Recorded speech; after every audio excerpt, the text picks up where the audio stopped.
Welcome to Solvetic, your channel to always learn technology easily. Below in the description, you will find useful links we used in this video.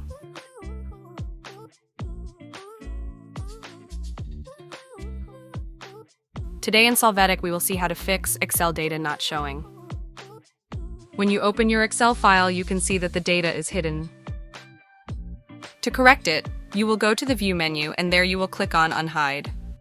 Here you will see the hidden workbook. Select it and click on OK. You will be able to see the data again on Excel.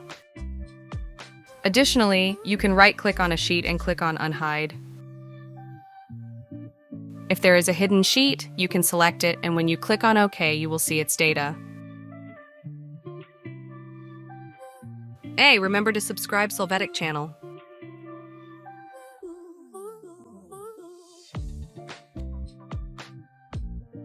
We hope it has been helpful for you.